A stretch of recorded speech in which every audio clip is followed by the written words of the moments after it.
Je fais le choix par rapport à la résistance caractéristique 25, le choix du ciment caractéristique. Oh, qu'est-ce qui s'est passé? Gardez la même vidéo, c'était séparé, non? Oui. Il faut mettre les pauses souvent.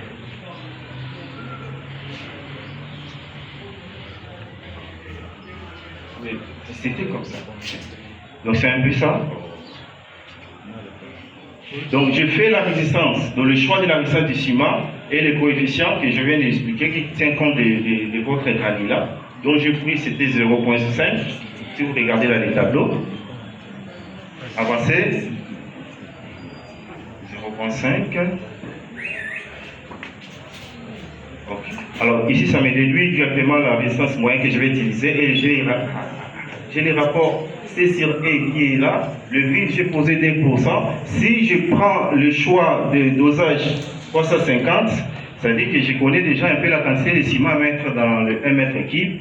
Alors ici on raisonne en volume, ça veut dire que tout ce qui est masse, je dois les convertir en volume, j'associe avec la masse volumique dont j'ai pris 3100. Après l'eau, je peux les déduire avec les rapports là-bas.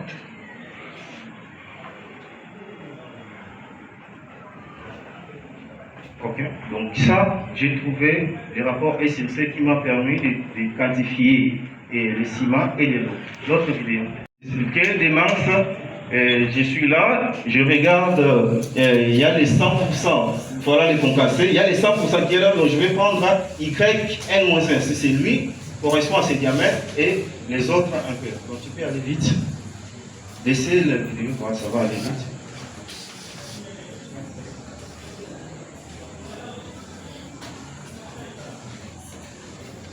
Alors, dans la formule de démence, j'ai implémenté cette formule qui est là, directement pour que ça me donne la réponse. Et voilà, les démence, c'est à peu près 22 mm. Et c'est ça que je vais utiliser par la suite, parce que c'est une donnée. Notre je suis obligé d'appliquer sa formule afin de trouver la plage. C'est un peu ça. Laissez maintenant les vidéos. Je connais déjà les démence parce que c'est 22, donc c'est plus facile d'implémenter avec CGP.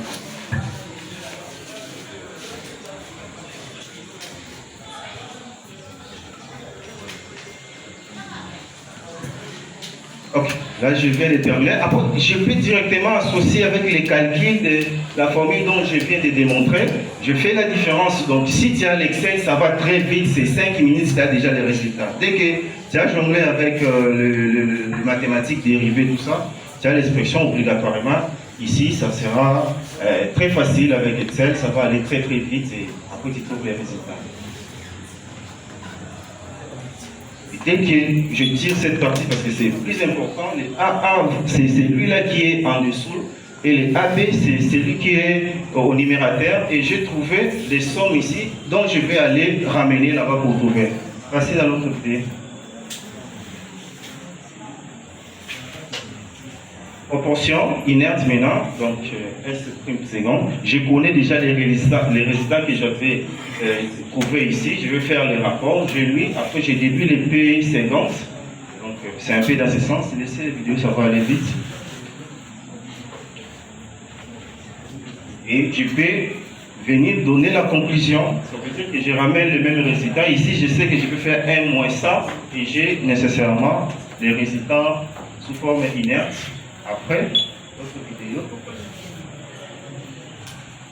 Ici maintenant je ramène les raisonnements avec la quantité de ciment et l'eau afin de trouver maintenant la conclusion, c'est-à-dire le vrai mélange en quelque sorte. Donc je connais les relations, donc c'est cette relation ici, je vais faire ça, donc je pose ce messieurs-là I pour que ça me facilite, parce que quand je fais les chiasmes, obligatoirement j'ai le P correspondant. Et vous allez voir que ça va directement vous donner 1 mètre cube avec précision ici dans les totales. Et obligatoirement, ça me donne 1 mètre cube, c'est-à-dire j'ai vraiment la proportion, en quelque sorte, tout ça. Alors, on termine avec... on termine maintenant avec le mélange. Ça veut dire que j'ai besoin maintenant de voir la courbe du mélange que j'ai fait afin de comparer avec la courbe idéale. Laissez-le vite ça.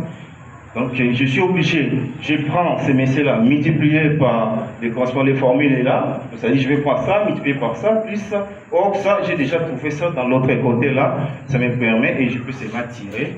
Et l'autre là, je fais maintenant les écarts entre idéal et les mélanges pour voir les écarts. Parce qu'on a dit que l'objectif c'est il faut tendre vers la courbe idéale. Quand tu tends vers la courbe idéale, obligatoirement, tu as un béton plus ou moins compact et qui respecte aussi l'ouvrabilité. Ici, maintenant, j'ai besoin de visualiser. C'est aussi une méthode graphique. Ça veut dire que tu peux améliorer s'il y a un diamètre correspondant qui met défaut par rapport au Camisa. Je peux ajouter ça. Ici, vous pouvez décider. Ici, je l'ai un peu fait. Voilà, idéal. Regarde comment il est. Il est très beau. C'est pour cela qu'on a dit qu'il soit des courbes où notre formulation doit tendre. Et regarde le mélange que nous avons trouvé. Laissez un peu, et ça donne le noir, que ça soit un peu ça. Et la conclusion, c'est qu'on peut nécessairement dire. Voilà, la conclusion, ça veut dire que dans cette répartition ici, c'est là où on peut quand même améliorer. C'est-à-dire le diamètre correspondant ici, si je l'ajoute dans la granulométrie, ça va améliorer afin qu'il ait réduit encore l'écart ici.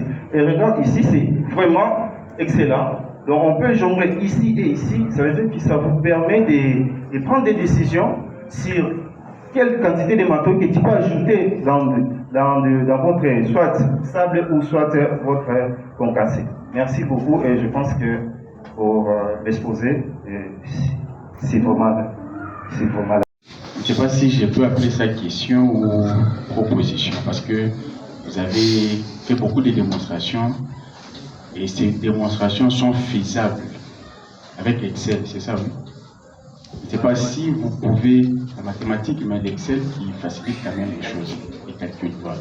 Je ne sais pas si vous pouvez organiser une séance de formation pour montrer comment faire ces calculs à partir de l'Excel. Parce que comme ça, là, c'est... Oui, des vidéos, bien sûr, mais en face, moi, en présentiel, je pense que ça sera plus pratique.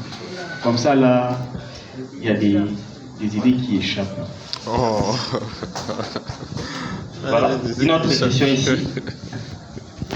Je ne sais pas encore, mais on va voir avec le président des sites si on peut avoir les temps, parce que ces derniers temps, on est extrêmement surchargé. Mais on verra et la réponse sera dans les groupes des sites. Une autre question.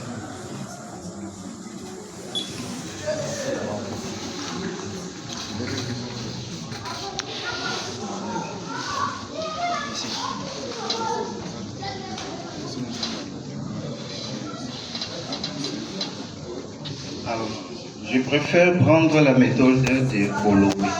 Revenez un peu là où j'étais dans le groupe.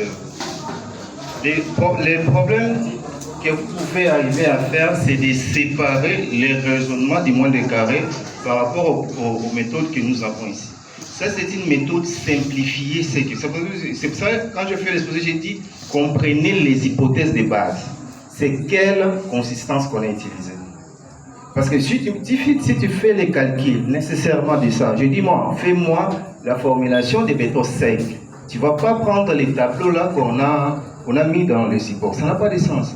Ça veut dire qu'à chaque fois quand tu fais les calculs, retenez d'abord les hypothèses. On dit quoi par rapport à ça? Et regarde les défauts encore de cette méthode de Bollomé qu'on utilise ici. On vous présente que les petits d et les grands d. Et on vous traitez que les mines et les max. Maintenant, les corps, vous allez laisser ça où? Parce que si j'arrive à vous proposer les granulats, rien que de 25, après, je ne sais pas que si tu vas faire les calculs de Bollomé.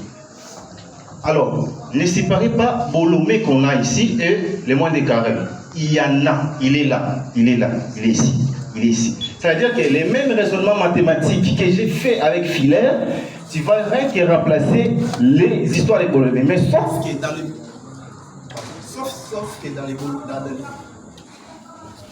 la courbe de Bollomé, tu es censé te raisonner sur les squelettes solides. Ça veut dire que tu inclus les ciments dans votre raisonnement. je suis ici, tu vas inclure les ciments dans votre raisonnement. Ça veut dire que ça vous crée les squelettes solides. Et obligatoirement, tu fais les mêmes démarches en termes mathématiques, vous trouvez les expressions avec les courbes binomiales que tu vas mettre aussi dans Excel qui vous donne aussi nécessairement la graphique et votre mélange aussi correspondant. Ça veut dire qu'ils ne séparent pas. Ce sont des courbes idéales. C'est pour cela qu'on choisit ces courbes. Les courbes idéales, ça veut dire qui combinent la compacité et l'ouvrabilité. Parce que c'est ça les deux plus grands problèmes. On a l'état frais de votre béton, mais on a l'état d'ici de votre béton. Et pour avoir une compacité dans votre béton, tu sais très bien qu'en amont, quand tu es en train de mettre en œuvre votre béton, quel est le choix de la vibration que vous allez faire. Et dans ces choix-là, quand il utilise, il faut au moins que le vide puisse être de 2%. C'est parce qu'on ne peut pas avoir de vide zéro. Maintenant, dans les calculs qu'on fait ici, est-ce qu'on tient compte de vide? Sachant que dans la réalité, toi-même, tu es un bon mathématicien et aussi un ingénieur, dans la réalité, on doit avoir le vide. On ne peut pas faire une comparaison, une compartage maximum à 100%. Même laisser porter, on ne donne pas ça. Donc c'est ça le problème. C'est pour ça que j'ai dit c'est la méthode la plus précise. Il intervient dans toutes les courbes possibles, mais le problème, raisonner les raisonnements mathématiques. Chaque étape, tu raisonnes et tu trouves.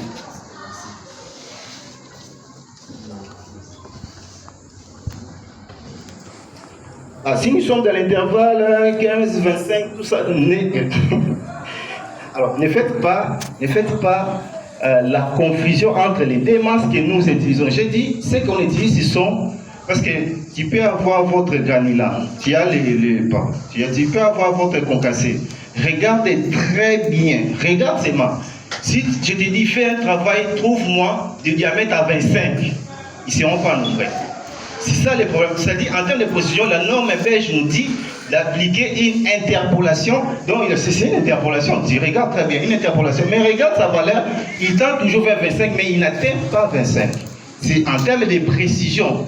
Donc, il doit vraiment être à 90%. Il libère 10% qui est. C'est comme si, c'est vraiment la réalité. Tu peux être dans votre chantier, regarde seulement, tu vas voir que le raisonnement est correct. C'est pour ça qu'on dit que c'est la méthode la plus précise.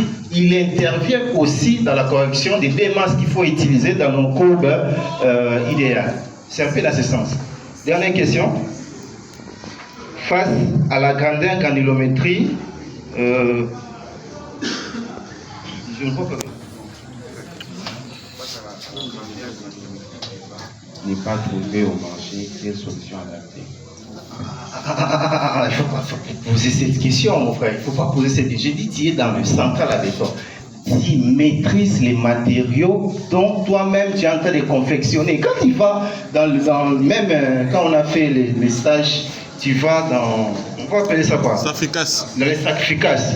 Mais c'est elle-même qui fait les concassages, non, pour avoir des diamètres là. C'est-à-dire c'est à toi, donc tu maîtrises déjà. Maintenant, ça peut arriver qu'il faut avoir une résistance très importante. Parce que la résistance des bétons tient beaucoup aussi de la partie des graviers. Parce que les graviers, même dans les recommandations, tu vas voir qu'on doit avoir un gravier qui est dans les mêmes roches, etc. un peu là. Donc c'est un peu dans ce sens-là. Donc tu maîtrises déjà votre matériau. Donc tu ne peux pas dire que je ne maîtrise pas. Non, non, non. Tu es vraiment là, tu fais le tamisage, tu as tout le tamisage des différents diamètres. Tu as directement, tu maîtrises. Donc, ce n'est pas une inconnue. Merci beaucoup. Vous pouvez nous aider à rallumer les lumières.